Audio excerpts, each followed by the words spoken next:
So when we're talking about macroeconomics, we're really talking about business cycles, and we look through history and how the United States has, fared through these business cycles, right? The United States has had an impressive long run, what would you say, a bout of long run economic growth.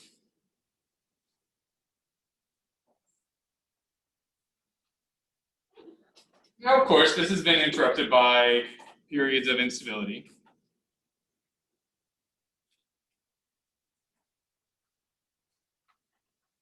We're in one of those right now. Isn't it fun? The duration and the depth of these, interruptions, which we call what? Recessions. So the duration and the depth of U.S. recessions has, for the most part, decreased.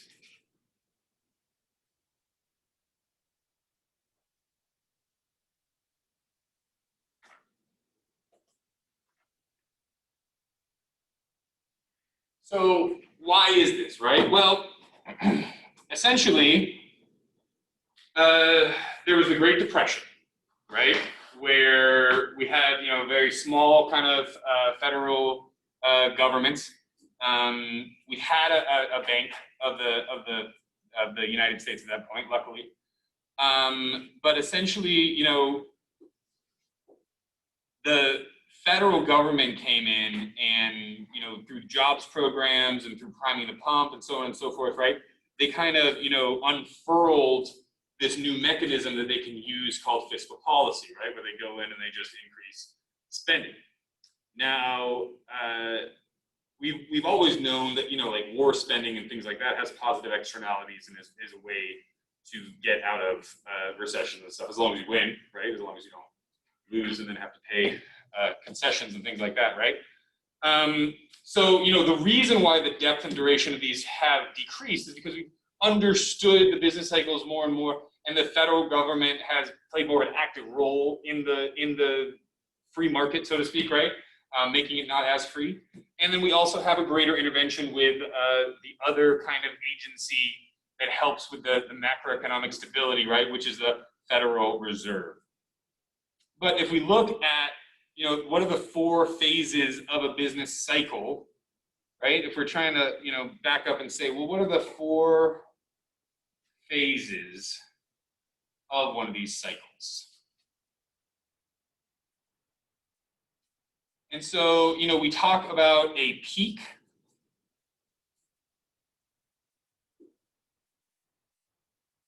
This is when business activity reaches a temporary maximum, right?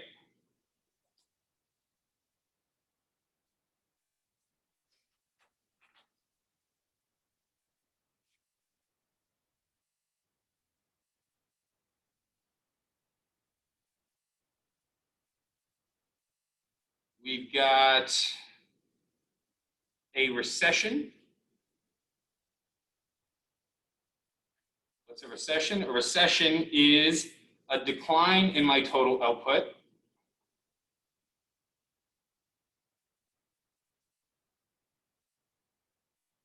It's not my total output, it's my total output, my income, my employment, right? Because all of those things are tied together, and trade. And here's the important part, right? It's a decline that lasts 6 months or more.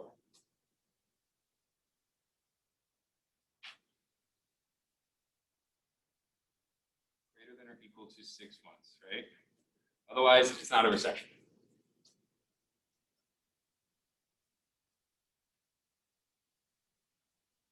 A trough. So, does anybody know what a trough is, right? We kind of only really hear about them, like in fantasy stories and stuff, right? The horse drank from the trough, or the boy was so poor that he had to drink the brackish water out of the trough or whatever, right? The trough is it's a low point, right? It's you're at your worst when you're at the trough, right? And so a trough economically is quite simply just the bottoming out of that recession period.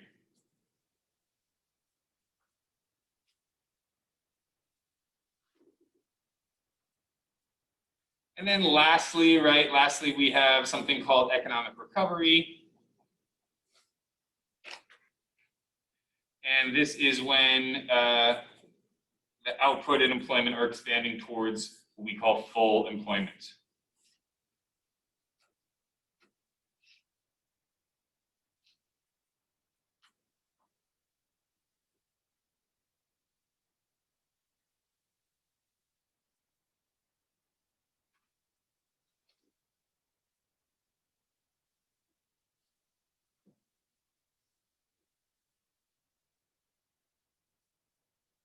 So there's all sorts of different things that will cause business cycles to happen, right?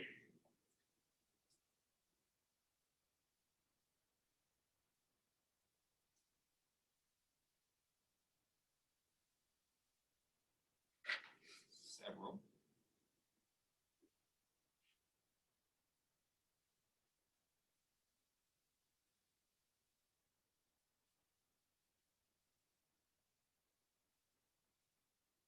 And so, we get demand shocks, right? In terms of all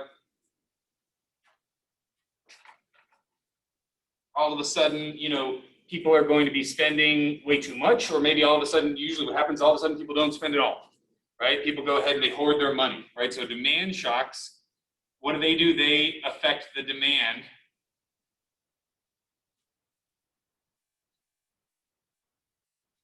for the different goods and services. We've also got something called supply shocks, right? Of course, if there's something demand, there's usually something supply. And so supply shocks, right? These are gonna, impact the supply of goods and services, right? So this is going to be something like an oil crisis. Something like we may see a supply shock coming here because there's like a new report that came out. And I mean, they've been talking about this for a while now, but like the palm oil that like is used in like so many different products, like Oreos and like palm olive dish soap and everything, right? Oh, maybe that's where the palm. But the palm oil is like the practices to get it are really, really terrible environmentally. They're really terrible for the laborers that are doing it, right? And so we may actually see, some regulations or something, either banning the use of palm oil in things, right? And what's that going to do? That's going to create a supply shock. It's going to make everything a bit more expensive, right? So any kind of, increase in the price of a factor of production, any kind of decrease in technology, right? When post World War II Europe, they definitely had a supply shock, right? Because their infrastructure and roads were gone, right? They were bombed. And so they had a supply shock. That was the cause of their business cycle. So, it's important for us to stress when we talk about shocks. What did I do? 3. I cannot count. 2, 3. It's important to stress that when we're talking about shocks, right? A shock is always unexpected. Otherwise, it wouldn't be a shock, right? It could be positive or negative.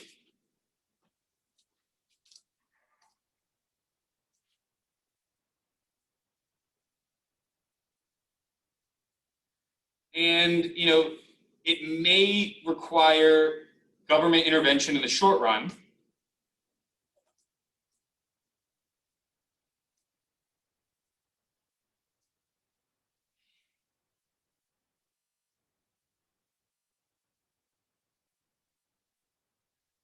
And the reason why is because we've got what's called sticky prices.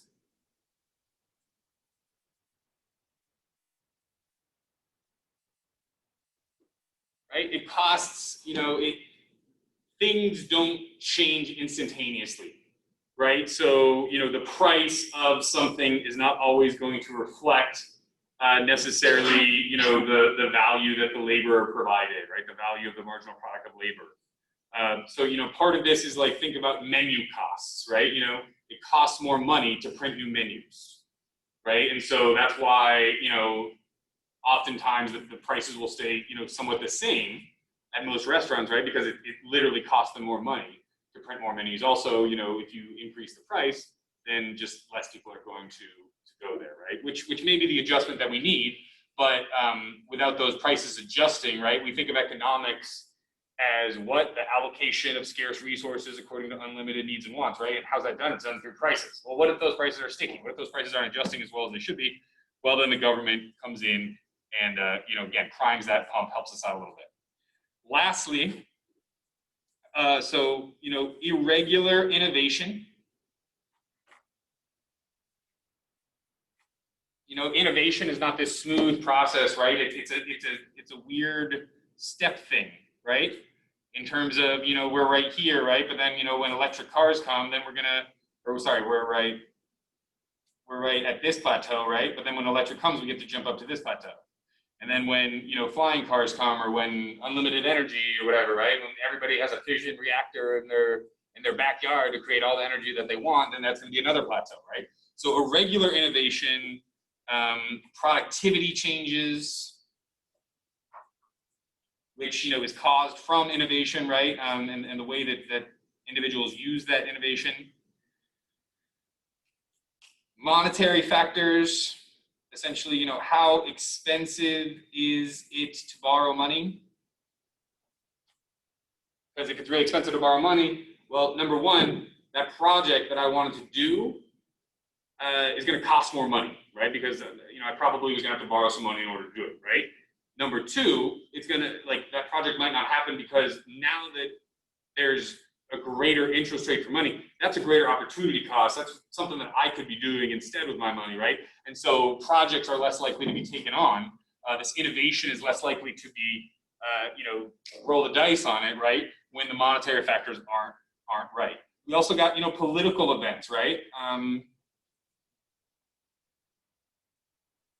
Like you wouldn't start a business in, Belarus or whatever, right? We saw the Beirut government, step down because corruption was so bad, right? So that's a political event that's going to cause, a decrease in investment, a decrease in income and expenditures, a decrease in GDP, so on and so forth, right? And then lastly, right, financial instability kind of goes without saying, but we got to put it there. Financial instability, right? So, this one, the clearest example of this is, the 2008 recession, right? In terms of, the financial instability was the thing that really, toppled the house of cards at the end of the day, right? The house of cards was made of financial ingenuity, right? It was made by financial engineering. They were giving people mortgages that shouldn't have had mortgages, right? These subprime mortgages, which they're doing again, and which we're starting to see that bubble pop again. Like they've been doing that subprime thing again for the last 5-6 years, and we're starting to see that it happen again. Hopefully it won't be as big. What happened last time is they were cutting up all the mortgages and essentially, selling different tranches of mortgages. So saying, like we've got these mortgages are, you get 1/10 of all of these people's mortgages, but they have a really good credit rating. Or you get 1/10 of all these people's mortgages, they have a bad credit rating, but you're going to get more of a return on that because there's a risk that they might default on their mortgages. So now we have like bankers and Wall Street people now like gambling on whether or not Americans were going to default on their houses, right? Which is usually a pretty solid gamble, because like, why would you default on your house? But if everyone's, what did we see in 2008? Everyone's housing value collapsed, right? And a bunch of people ended up being what was called underwater, right? What do we mean by underwater? It means that they owed more than the value of their house was. The existing market, the existing housing market, the prices of all this housing came down. So you bought this house at $1 million and you might have, $200,000 of interest on it or something like that, right? And maybe you paid it down to $500,000, but what if that house that you bought for $1 million, what if it's only worth $300,000 now? You owe $500,000 on it, and it's worth $300,000. Why are you gonna keep paying? Especially if you just got laid off, especially if your retirement just took a hit, right? Because the stock market, was tied up with all this. So the main thing with 2008 is they didn't realize how much contagion they were creating with all this financial ingenuity. They didn't realize how much they were tying all these things together, and what a catastrophic impact everything would have when everything. It was like tying the shoes together of a whole football team, and then like having them run out into the field. Like, of course, they're all going to trip. So, what is the impact that we have here, right? So the cyclical impact on durable and non-durable goods.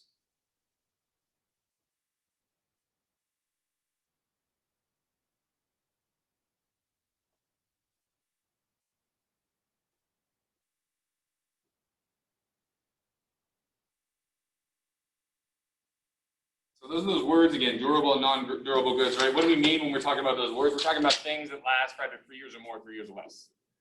Right? So a durable good is, a computer, a TV, a couch, right? A non-durable good is, food, clothing, gasoline, video games, you know what I mean? Like just things that have a shelf life of less than 3 years, right? So the capital and durable goods are the most affected by the business cycle, right? So the capital good, production or consumption, right? However you want to think about it.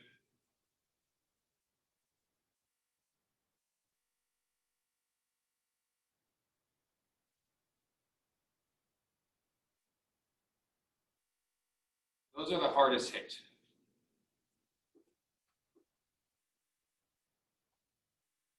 Well, why is that? Well, because these are purchases that can be postponed, right? Can be easily postponed by the households, right? You can just say, well, I'm just going to wait and not buy that new TV till next year. I'm just going to wait and not buy that new car. I'm going to wait and not do that home remodel, whatever the case may be, right? But on the other hand, service industries and non-durable good production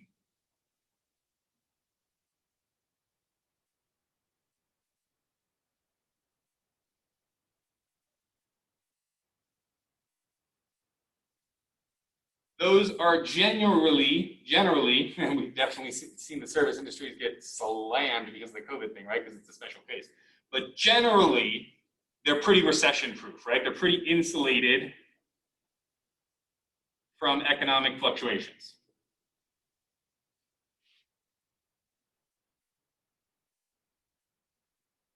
So this has been a really different kind of recession because what's been hit, the service sector. What are we? We're primarily a service sector economy. Right? May I have your attention, please? May I have your attention, please? There has been an emergency report. Zoom recording anyway. Jumping to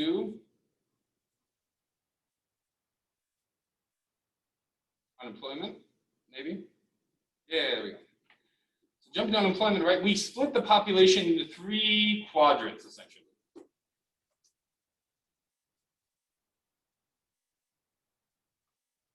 We've got those under the age of 16 or, institutionalized, so, people in prison. So we've got less than 16 years. I guess this would be an and or, right? And or institutionalized. I once knew this kid, he was like 12, like Joy Road, like broke into some car and Joy Road. Just like a trouble kid with his friends from school. Institutions. Institutionalized. So if you're in prison, if you're in the psych ward, right? You're not going to be counted, obviously. We've got the people that are in the labor force. So everybody. So this is these two here are going to be over 16 years. And then also not, institutionalized, right?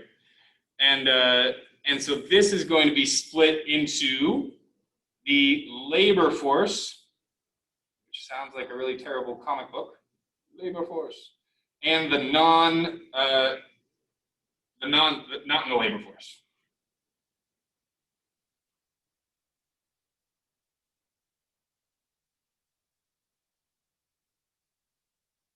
And so how do you get included in this labor force, right? So the labor force is all of those age 16 and over that are willing and able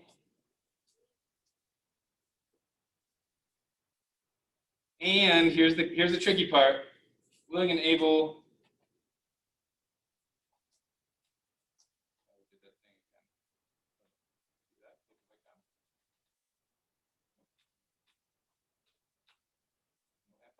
oh, now it's like overexposed. I don't know how to fix it except turn it back off and on. Sorry, guys. I can't deal with that. So over 16 years, willing and able and looking, right? So they have to be searching, actively searching for a job. Actively searching is that last part.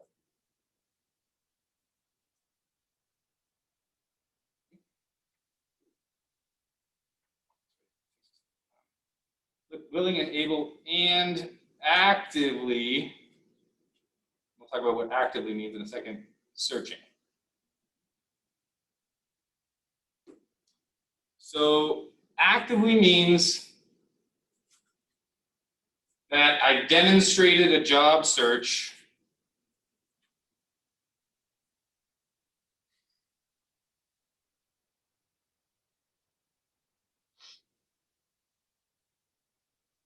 within the last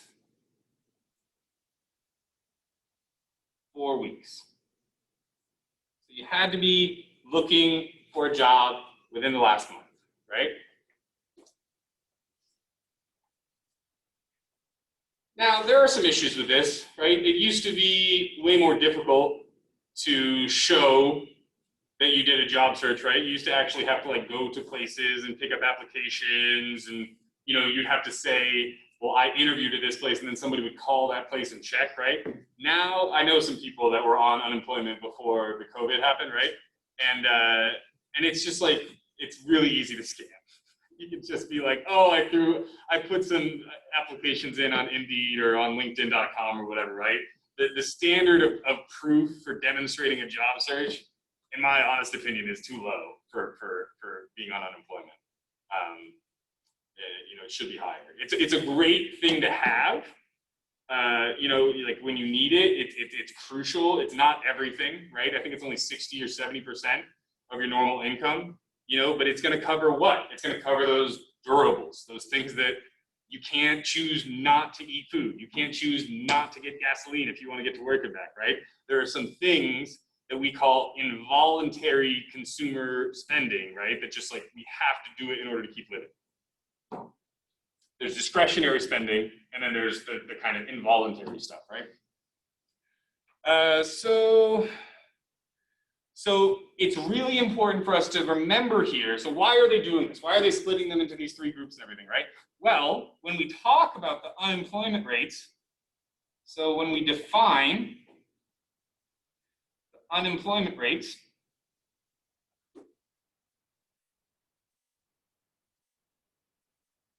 that's going to be the number of people that say that they're unemployed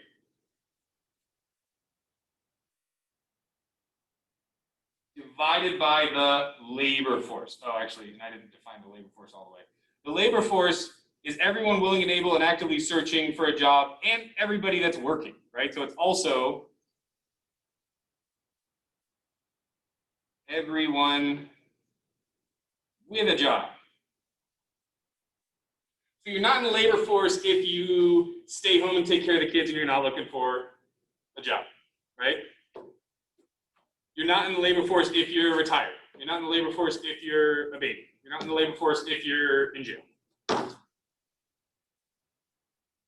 big way that we've kept unemployment low. We have the highest population of incarcerated people in the world. Woohoo! Can't be unemployed if they're in jail. All right. How do they actually, so it's not, so here's the important thing, not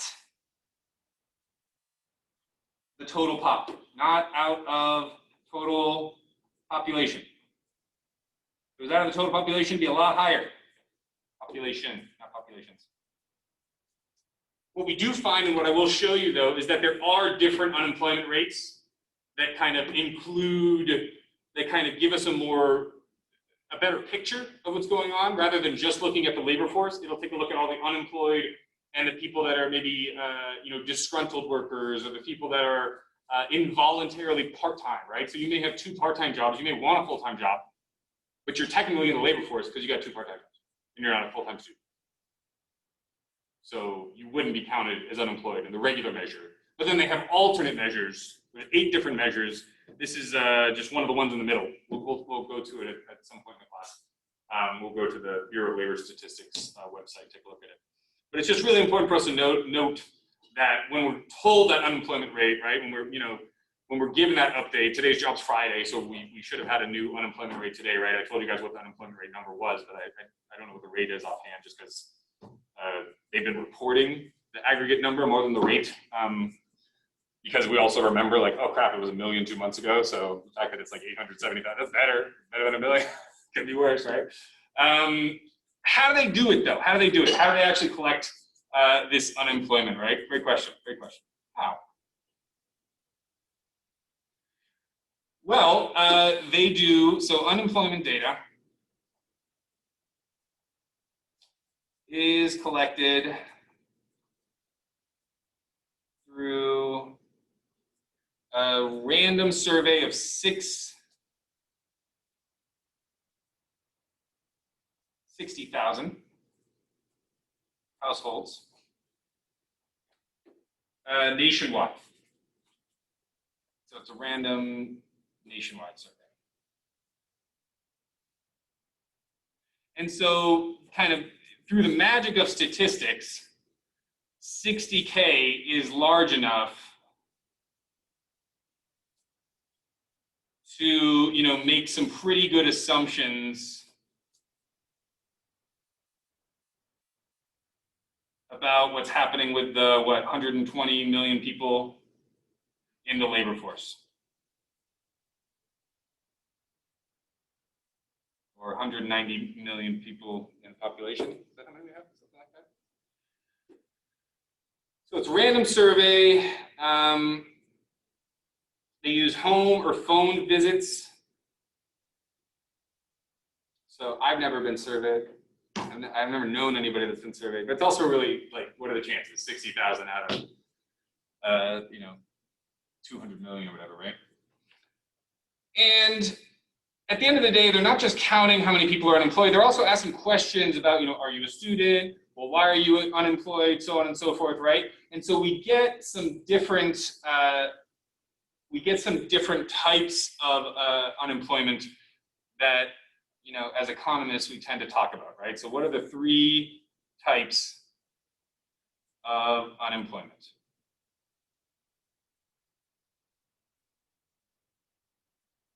So the first type of unemployment is a type that, we all will experience probably at one point or another, right? It's frictional unemployment. Friction, right? That thing, it's the reason why your shoes, actually work on the ground, right? 2 things coming together, they're going to make some friction, sparks are going to fly, right? So this is talking about, the unemployment that arises naturally, from job searches, right?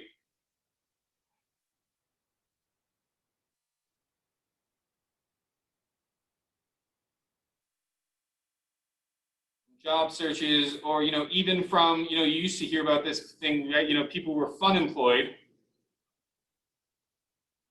while they were looking for a new job, looking for a new gig.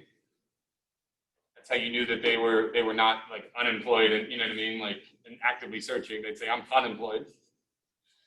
You know, and it might just be that, you know, you graduated from college, there's some time before you get a job, or just from regular job searches, right? So we think that this is actually somewhat of a good thing.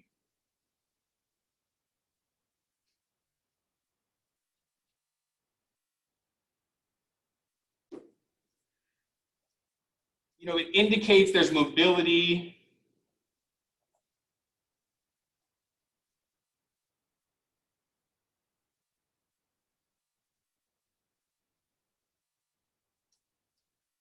As people change or seek new jobs.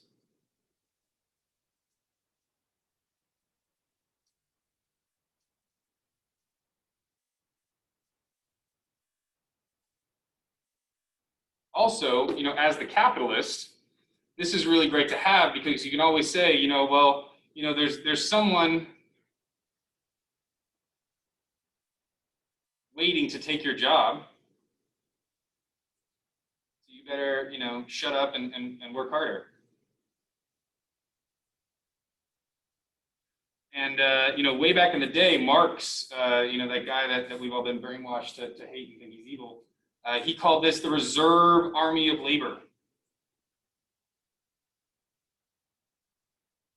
You know, and really, you know, modeled those dynamics about how, you know, the capitalist uses this excess of labor, these people that are kind of, you know, on the fringes or whatever, as a disciplining tool in order to, you know, to maintain productivity and to keep wages low. There used to be this thing about the iron law of wages. Anybody know about the iron law of wages? So they used to say the iron law of wages because essentially you could get so low, but then at a certain point, the workers are going to die. Like you have to pay them so much so that they can like afford bread and afford to, you know, pay in the shitty bunks that you have in the factory floor or whatever, right? But there was, I mean, like in industrialized, you know, in the world, industrialized England and Western Europe, right? There was essentially they like tried to bring the wages down as much as possible just to subsistence wages. Iron law of wages. You can't bring wages below that because then you end up killing your labor force. That's not good for profits, right? We got structural unemployment, right?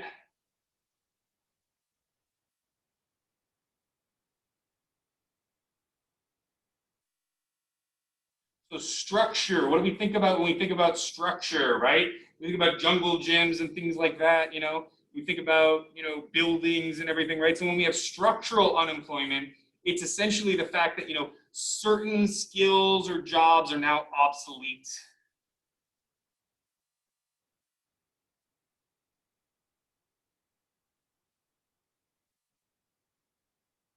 You know, the coal miners, right? You know, they're all structurally unemployed. There's no more freaking coal mining going on, right? You know, truck drivers, I hate to tell you guys, but truck drivers are next. And this is like one of the largest jobs. You know, this is, I think it's like the most common job in like 20 states, right? A ton of people drive trucks. Well, Elon Musk and everybody else, right? They've got trucks, electric trucks that drive themselves. So let's take a look, what's going to happen with trucks, right? Are they going to be entirely automated? What do you guys think? Probably not entirely. They'll be automated in terms of highway driving. They'll be automated in terms of, you know, when you get close enough to the dock and you got to back it up, right? I'm sure, like, you know, that gets fucked up left and right? So that stuff will be automated, you know what I mean? But, you know, merging into traffic when you come off of I-25 to I-76 to get into Denver, that's all going to be done by a person. But is it going to be a person that's sitting in the cab? No, that doesn't make any sense. We already do this with military stuff, right? We've got somebody that's, you know, remote piloting the drone from halfway across the world. So we're going to have people remote driving these lorries, which is a much better word for it. The English use the word lorries instead of semi. The lorries, right? The semis. We're going to have people remotely driving the semis from some, you know, computer hub. And it's way more likely So it's actually really hilarious. It's way more likely that you and I are going to be the people that are going to be driving those, doing that remote piloting or whatever, right? Then think about your average truck driver. Very little technical electronics, you know what I mean? Like, they might be a great diesel mechanic and know how to fix everything in terms of their car or whatever, but for the most part, very little programming, very little, experience with, even like video gaming and stuff like that, right? So the thing that I was thinking of when I said it was funny was the Army spent a ton of money on a specialized controller for periscopes, in the submarines, right? The periscope things that goes up so they can see, right? And I guess it's like, I don't know, there's a special controller, but then like, the switches and buttons kept on going out and it got really expensive, right? And so then, what they ended up doing? They ended up just switching it out with an Xbox controller. Because every GI knows, right? All the GIs are what, 18 to 35? They've all played, like, they all grew up on Call of Duty. So you give them an Xbox, they know exactly what to do. Same kind of thing is going to happen to truck drivers, right? There's going to be an Xbox controller. Truck drivers are going to be like, I don't know what to do with this. So that's coming. We got some other examples here that the book actually talks about. Stick with the book, Chris, right? So glass blowers used to make everything, right? Not just, patchouli, art pieces that hang in the Venetian of Las Vegas or whatever, right? And glass blowers were largely replaced by bottle making machines.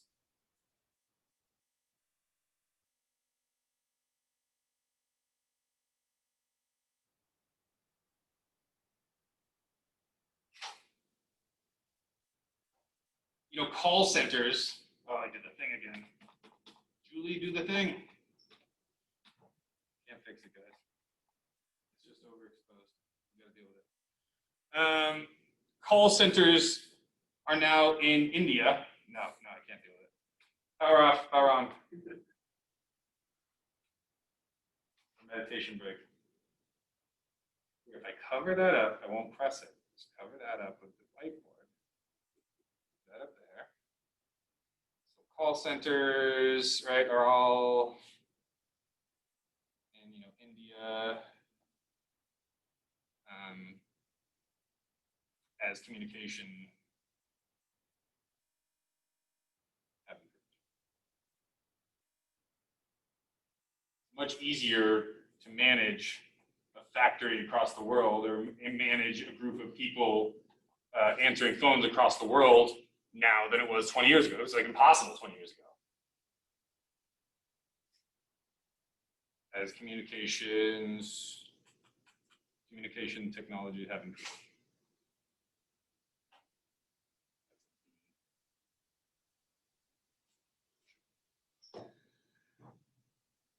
So the last one, this is all our structural unemployment, right? The last one, and I mean, really, like the structural unemployment, it's not talked about in this class, but it's talked about in the macro class. There was a movement, and you guys will probably hear about this, Luddites, don't be a Luddite, don't be a Luddite or whatever, Luddites. It's all because this guy, Ludd, I don't even remember his first name. He got a bunch of people together when I think it was the loom or something, right? Like when one of the first technological advances happened, and he was like, you can't allow this to happen, it's gonna cause all of us to be unemployed, and they like burnt looms, like they were like domestic terrorists essentially, right? These Luddites were, because they were so worried about what would happen to their jobs, right? And we do see this happen, right? We've seen it happen just in terms of outsourcing to the rest of the world, right? Foreign competition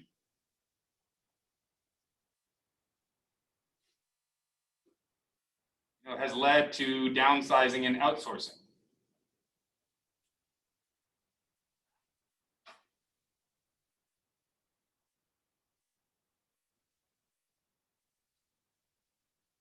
But new industries crop up, right? So yeah, the glass blowers go away or all the call center jobs go away or whatever, right? But there's more programming jobs here, or there's more graphic design jobs here, or there's more, you know, jobs in, you know, maybe there's not manufacturing jobs, but there's jobs in designing products, right? And like the iPhone is designed in the United States, even though it's produced in China and other places, excuse me. So, you know, the theory is that yes, there's some job destruction that happens, but because of innovation, there's constantly new industries that are being created. You know, I mean, the whole sharing economy thing, right? Like that's new. It's not really benefiting the laborers too much, right? Because it's just the whole independent contractor thing. If you guys remember one thing from this class, never take a job as an independent contractor if you can help it. It's just a way for them to treat you not like an employee, like not pay. They're going to treat you like an employee, but not pay any of your taxes. And you know, at the end of the day, you could end up making like less than minimum wage, which is what a lot of these Uber and Lyft drivers make. They make like $4 an hour when you take into account, you know, the taxes that they have to pay at the end of the year, and the gas and the wear and tear on their car, so on and so forth, right? So always be very, very weary. Oh, and then also when you're looking for jobs, Google the company and then like scam right afterwards. Because a lot of times there'll be insurance, like you know, there's so many fake jobs where you think it's a job and then they're just trying to get you to sell insurance. You know why? Because that's a whole pyramid scheme.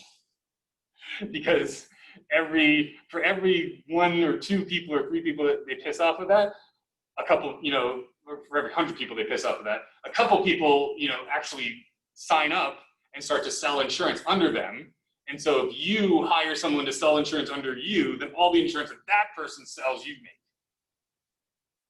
So that's why there's so much chicanery, there's so much, you know, tomfoolery and just dishonesty in terms of job postings and stuff like that. There's so many of them that are insurance jobs. So just Google the name of whatever the company is and scam, and you should be able to find out very easily what's going on. Last but definitely not least is our third type of unemployment is cyclical unemployment. So structural unemployment has nothing to do with what's going on with the economy, right? Structural unemployment has to do with you and your skills and the industry that you were in and what's going on with that industry, right? Cyclical unemployment, this is everything to do with the economy, right? This is caused by recessions.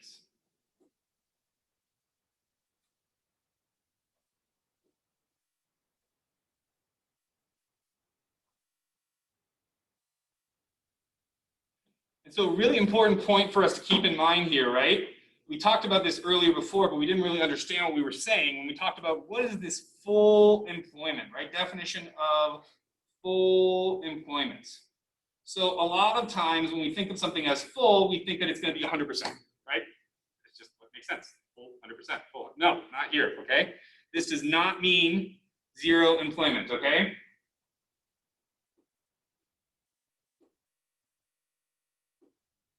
%0 unemployment, sorry. No, not at all. The economy is at full employment when there's only frictional and cyclical unemployment, right? So frictional, you know, that's okay to have. You know, structural, that's going to happen, right? But we can't have any cyclical.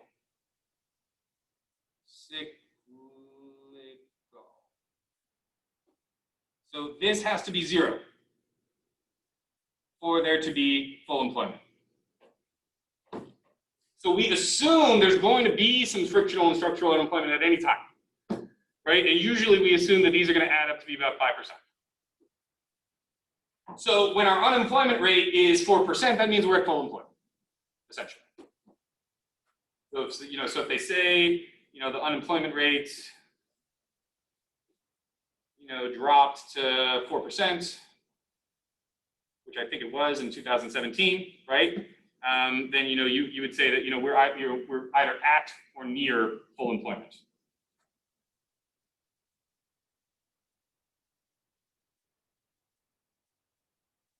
And so what do we think is going to happen if we continue to do, so remember I talked to you guys about, how the government can do things to kind of prime the pump and they can go ahead and spend extra money in the economy, and the Federal Reserve can make things cheaper so that projects are more appealing, so that more people are gonna, start new construction and do new projects and hire new people and so on and so forth, right? Well, what if they did that when we're already at full employment? If they did that when we're already at full employment, then what's happening? They're making more jobs, but there's not that many people that are really looking for the job. So what's going to happen? Just like with anything else, there's a supply and demand equilibrium that's going on here, right? We've got a real wage rate over here. So why do I say real wage rate, right? So I'm adjusting for inflation.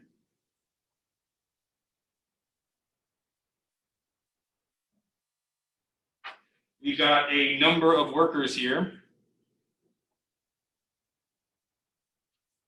We've got some downward sloping labor demand curve. That's, the producers demanding you, right, your time. And then we've got a upward sloping labor supply curve. And that's your willingness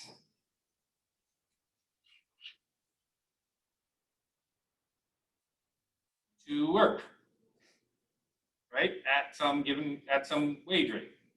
And so these are going to, just like everything else, give us some equilibrium quantity of hours and equilibrium wage rate. And so, if something happens that creates more labor demand, right, then what's that going to do? That's going to push this over to the side.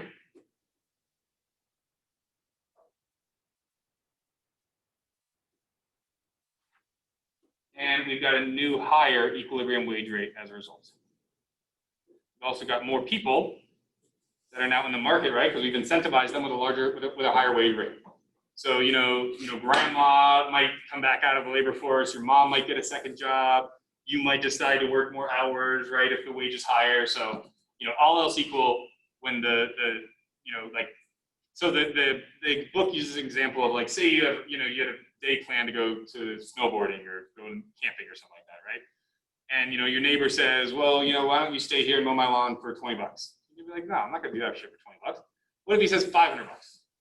Probably gonna do it, right? You're probably gonna be like, hey guys, can't go camping, gonna make $500 this weekend, right? And like mow this guy's lawn, blah blah.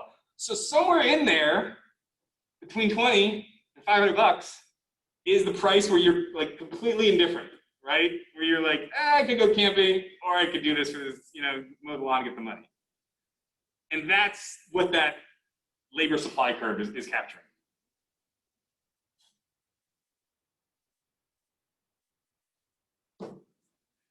Okay, so the level of unemployment when we're at full employment, the level of GDP. So here's the important part. The level of GDP, that gross domestic product, that it's all the final goods and services that we produce within a given year. The level that's associated with full employment, right? So if we have full employment, that's associated with the level of GDP that we're going to call, right, called the potential output or potential GDP.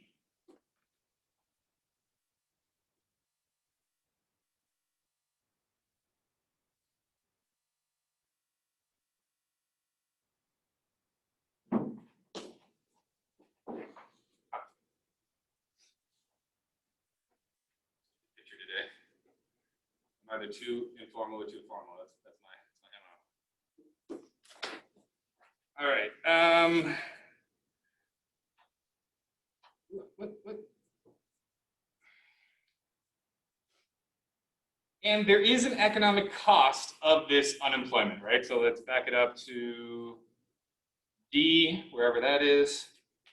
Economic cost of unemployment.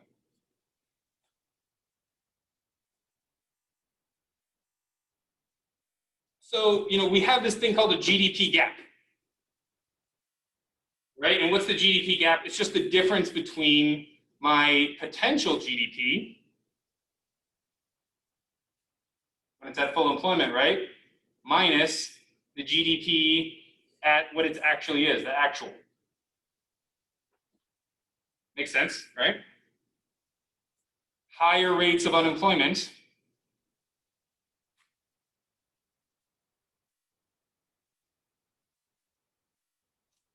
is associated with larger GDP gaps.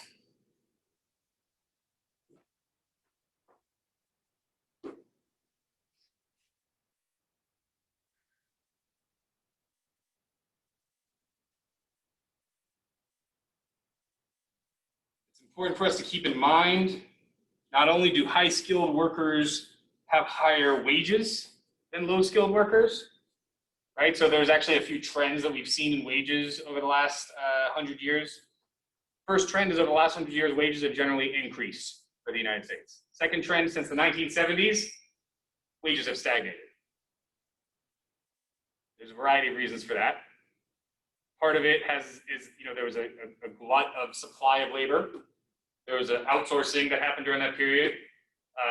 President Reagan, Prime Minister Thatcher implemented a set of policies that were very what we call wage suppression policies, right? To kind of diminish the power of labor unions and so on and so forth, right?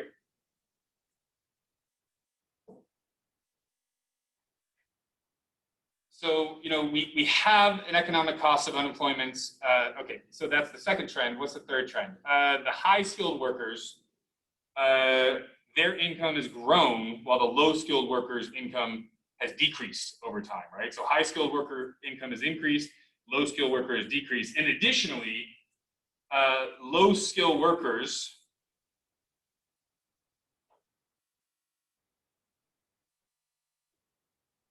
have higher levels of unemployment.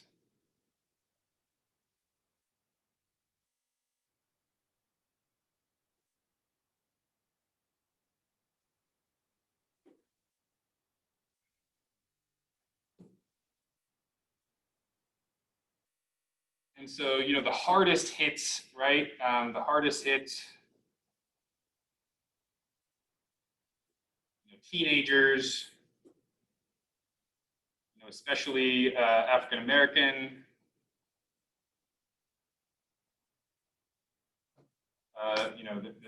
They have really high unemployment. African American women, I think, is the highest overall.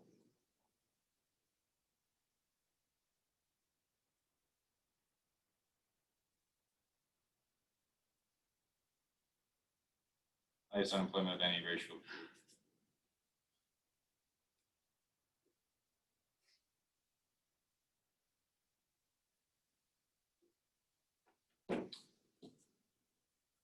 All right. Let's go ahead and kind of look at some data real quick, right? So let's find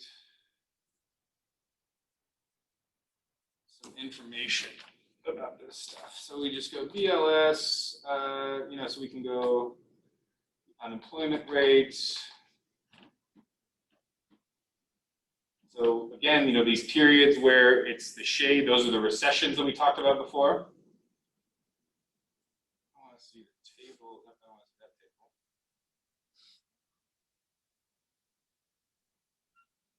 table. So total non-farm payroll rose by 1.4 million. Unemployment rate fell to 8.4. There were, continued resumption. Increase in government employment largely affected temporary hiring because of the 2020 census, which I think it's too late to do anyways. So don't worry about that. But definitely register to vote. Register to vote.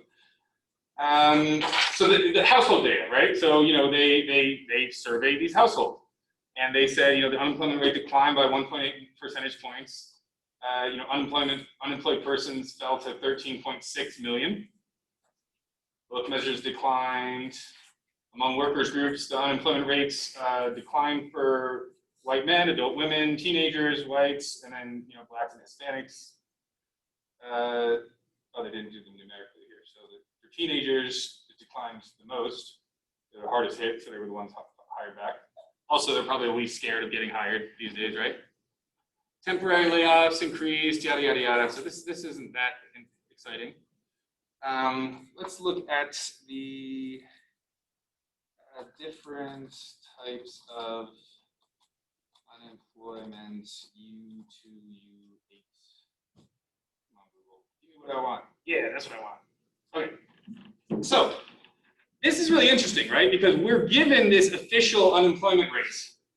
But there's actually other ways. I always think there's 8, but there's only 6. There's other ways for us to calculate it, right? So we could take that regular unemployment rate where we exclude anybody that's not actively looking for a job within the last 4 weeks, right? We can add those discouraged workers as on the numerator and the denominator, right? And adding those discouraged workers on the numerator and denominator, they increase the unemployment rate 0.3 points.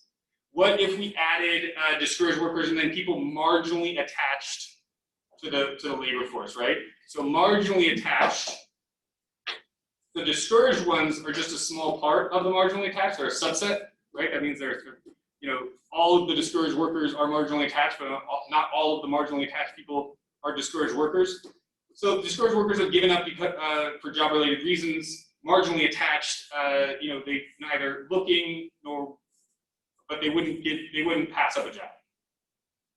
They indicate that they want and are available for a job, and they've looked sometime in the past 12 months. So they're just kind of like slightly in the labor force. So when we look at those people, then the unemployment goes up to 9.6. Which honestly, when you look at that trend over time, right? And so we want to just look at the seasonally adjusted numbers. So did we talk about seasonal adjustment yet in this class? I don't think so. So what are they talking? Why do we have 2 sets of August and April? You know what I mean? Like, what's going on there? Why do we have 2 sets of numbers there? One of them's not seasonally adjusted, the other one's seasonally adjusted. Why would we adjust the numbers for anything seasonally? Why would we adjust it for unemployment? So during the recession, my mom, sweet lady that she is, we were broke and like all of our houses and everything were getting foreclosed on, and I think it was like my second year in college or something, right? And she took a second job working at some Elysian Fields hippy dippy store, right, just to make some extra money so that she could buy, Christmas presents that year, because like otherwise she wasn't gonna be able to get us Christmas presents that year, right? So she was seasonally employed for the holiday season. You also got a lot of people that are seasonally employed for the summer. Well, I mean, usually, right? There'd be weddings, there'd be a lot of vacations, so we have to adjust for the extra economic activity that happens in those 2 seasons, in the summer and in the winter. Does that make sense, everybody? So we kind of gotta like tamp those down and raise the other ones up a little bit so that we can actually compare them over time. Otherwise, when we compare them, we're just going to be seeing fluctuations that are natural to what happens in a year. Unemployment always decreases when we go into the winter. It always increases when we go back into the spring. It always decreases when we go into the summer. It always, right? So we want to get that. We want to remove that stuff so we can actually figure out what's going on with the economy, not just what's going on with that trend that we already know is happening, right? So when we look at the seasonally adjusted data here, right? This is, before everything hit, right? This was last year, August of 2019. And it, was 4.6% when we look at that U5. Then, boom, jumped up to 16, 14, 12, 13. The fact that it's at 9.6 is actually not terrible. I would expect that to be more right now. Now, what about this last measure, right? This is plus all the marginally people attached, plus, and then this is the big one, total employed part-time for economic reasons. I cannot tell you what a problem this is here. The amount of people that want a full-time job, but, are either, piecing together. I mean, I knew somebody that like they did Uber and then they also picked up those stupid bird scooter things and charged them. Like, you know what I mean? Like they were like tripling up on all the different gig economy things, right? To just try to scrape together a living. And so that would be a person that, is employed part-time for economic reasons, right? There's one of my favorite books, it's called Name of the Wind by Patrick Rothfuss, and it's a great phrase they use in there all the time, half a loaf's better than none, right? So it's not like these people like the fact that they're working these jobs, right? But half a loaf of bread is better than starving, right? So they're unemployed just for economic reasons. So if we add all of them to it as well, Well, then the situation last year actually wasn't so freaking rosy, right? It was 7.3. We still had a lot of people, you know, it still wasn't an economy working for everybody, right? Now we know that the unemployment rate is always at least going to be, you know, 3%, 4%, something like that, right? Because of the frictional and the structural unemployment. And that's also talking about this official one, right? It's not talking about the one that's kind of, you know, the inflated one. But this inflated one really shows the impact, right? Where, you know, in the peak of all this, right? I mean, that's more than 1 in 5 people, either unemployed, you know, it doesn't matter if they've been looking for a job within the last 4 weeks, or involuntarily part-time workers. And that's gone down to 14%, which is actually a very good sign too. So these are all heading in the right direction. But the main thing, the reason why I like to show you guys this is because I don't want you to get fooled by this official unemployment rate. That's not telling us the full story of what's happening with the economy, right? A lot of the people, a lot of the poor people, right, are going to be the people that are in this part. And that's, you know, in my eyes, those are the people that I'm looking out for more than the people at the larger parts of the distribution, right? I feel like they have the resources to look out for themselves. Can't see my secret pin. It's my secret pin. Oh, yeah, another thing. Never give anyone your pin number. I feel like this is something I don't have to say. But if you give someone your pin number and they steal your card, the bank's not going to give you your money back because you gave them your pin number. So never give anyone your pin. Or if you do give them, don't admit it to the bank. Tell the bank you didn't and that they stole it, right? Like, I had a friend who, yeah, like she's living with somebody and they, you know, like they were all, and she tried to get the money back. It's like, yeah, you gave your PIN number, of course. Seems obvious, but it's not. Hopefully she doesn't watch this. She won't. Nobody watches this. Okay, back to stop share.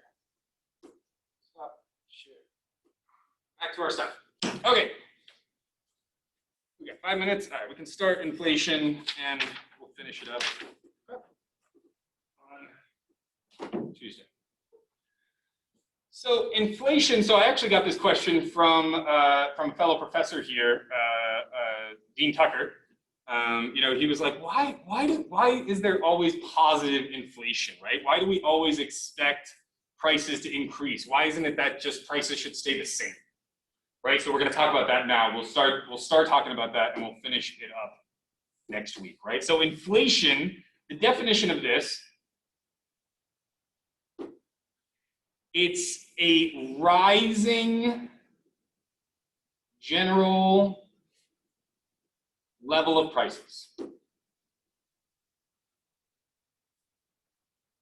So, important to keep in mind, right? This does not mean this, not all prices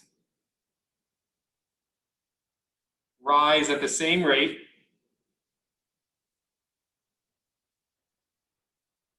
And, you know, some may fall in the same period, right?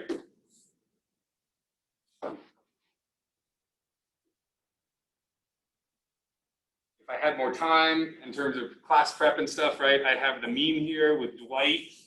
And, you know, at the top of it, it says, you know, rising tide lifts all boats.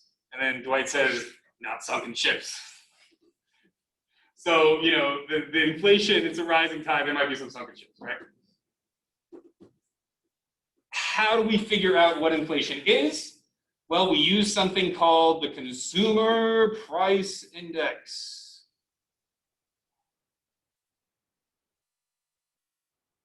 And this is the CPI for short.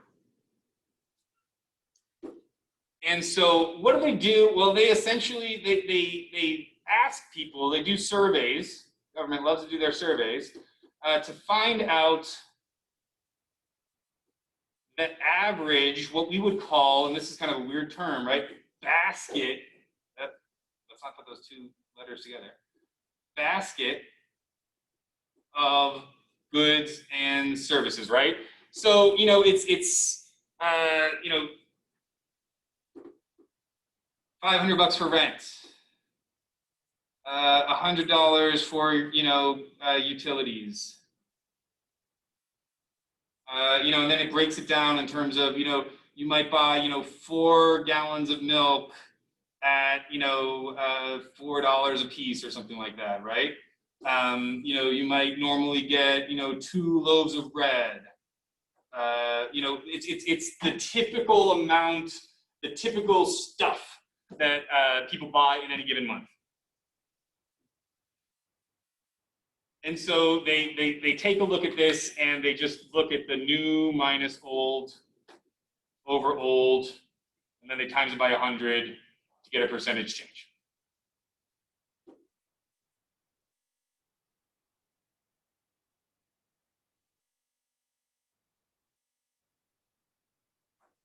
And we'll pick up here and talk about that rule of 70, which we already talked about in terms of economic development.